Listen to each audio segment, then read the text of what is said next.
Hey guys, Chris here, and I'm Ukrainian Canadian. Today is September 14th, 2024, and let's get to the news and map updates happening in Ukraine and Russia, shall we? So let's talk about Kursk, because in the last few days there have been very interesting developments happening in this region. So first, let's talk about one thing I've mentioned briefly in my previous video, is that the Russians did indeed start a counter-attack operation in Kursk from the city of Kurenevo. So this was a city that was kind of a tug of war between Ukraine and Russia, and it was never definitively under Ukraine control. And so the Russians mounted a counterattack from this city. And as you can see, they were able to take back a little bit of territory around Snagost. So they mounted a push directly towards Snagost. And what you can see is that the Ukrainians retreated back into Lyubimovka.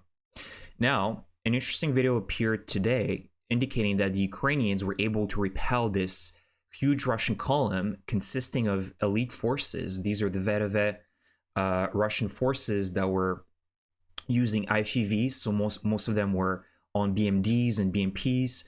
And today the Ukrainians shared a video showcasing the destruction of at least 5 to 6 Russian IFVs and heavy losses for the Russians as well as they tried to enter Lyubimovka, meaning that the Ukrainians likely retreated back into more better defended positions. The other thing that is very interesting and extremely positive for the Ukrainians is that as the Russians were preoccupied with their little counterattack here towards Snagost, the Ukrainians took advantage because likely that the Russians transferred some of their forces that were located in this area in Glushkovo. They moved them probably to Kurenevo, tried preparing for a counterattack. So the Ukrainians took advantage by attacking here. You can see that this entire area here is in gray now. And so Deep State confirms that the Ukrainians control this territory right now. It's still unclear where exactly the lines are, but you can see that Ukraine is indeed now trying to cut off this entire Glushkovo district in half.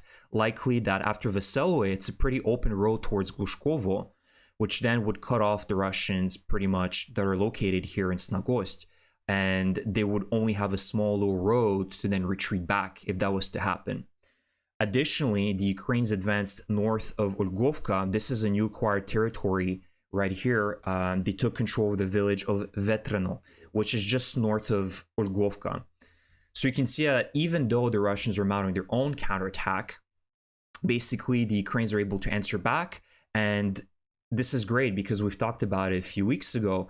This is allowing Ukraine is essentially directing their narrative on the battlefield right now. The Russians have to answer, but then Ukraine can react much quicker because they know where the Russians are coming from and they know what the weak spots of the Russian forces in this region are.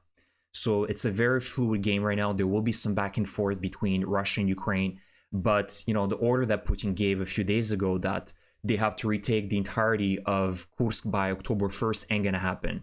They have 2 weeks to retake all of this territory. Do you really think that's going to happen? Seriously doubt it. Based on also the concentration of Ukrainian forces here and what Russia brought here, it's not enough. Allegedly, Russia moved about 60,000 troops from other front lines in Ukraine to Kursk. But Ukraine has about 20 to 30,000 soldiers, maybe less, maybe 20 to 15,000.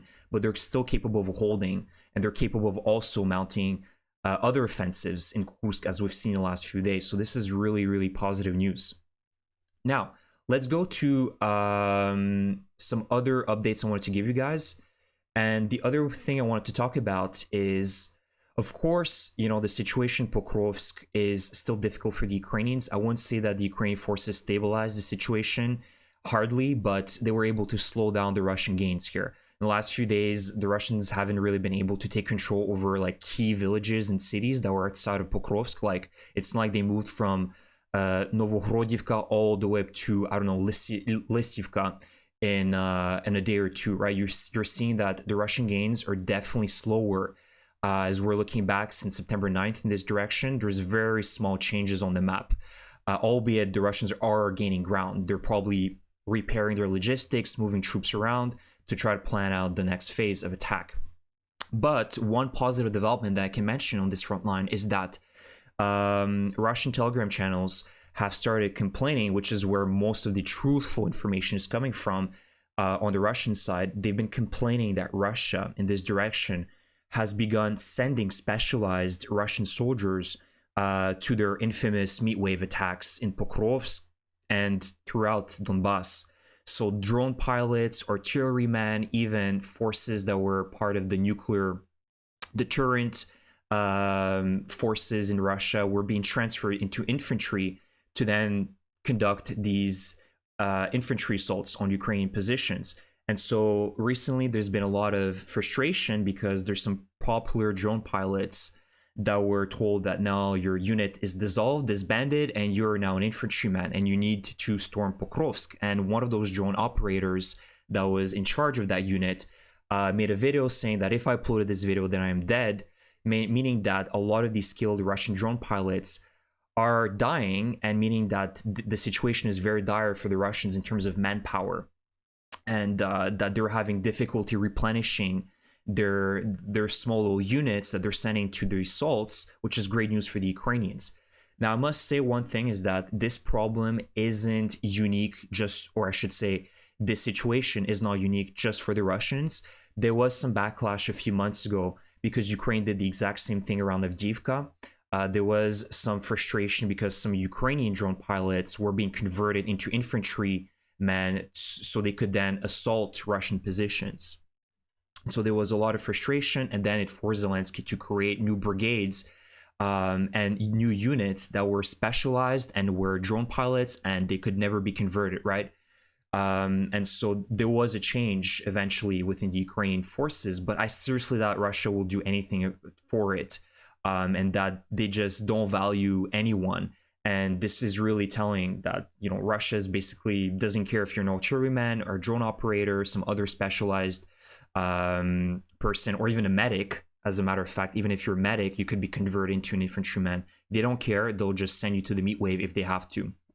So this really indicates that there is a serious problem of manpower right now, because likely the Russians had to transfer some of their troops from Donbas into Kursk. So we're seeing again the reward of starting this offensive and forcing the Russians to then move some pieces around, which puts them in a dilemma, because now they are lacking the resources and manpower to continue conducting their very, very brutal offensives in Donbas.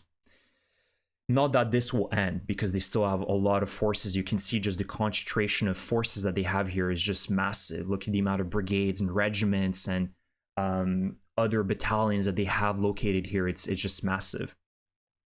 And one last thing I want to mention before I end this video is that the Ukrainian Special Forces a few days ago, between September 10th till 11th, conducted a special operation in the Black Sea on a Russian-controlled oil rig. And the reason why they started this operation was to destroy Russian communications and also defense platforms that they had installed over these oil rigs that are not too far away from Crimea. And as a result of that, basically, the Ukrainians also managed to shoot down a Russian bomber, the Su-34SM bomber. And it's been confirmed by the Russians today that this happened.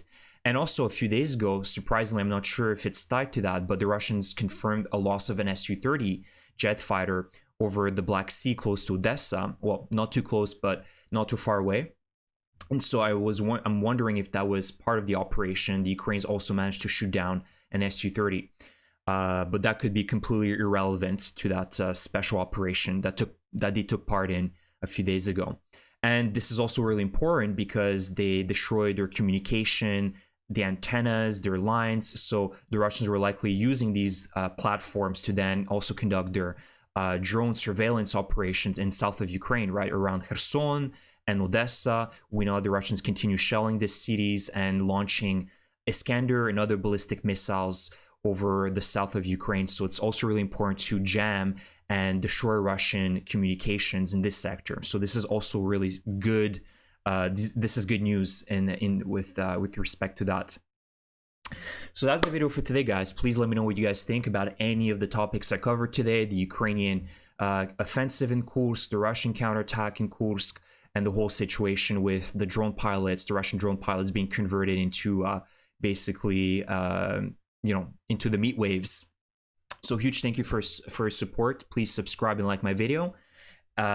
Subscribe to my channel, like my video, and leave me a comment. Thank you, and Slava Ukraini.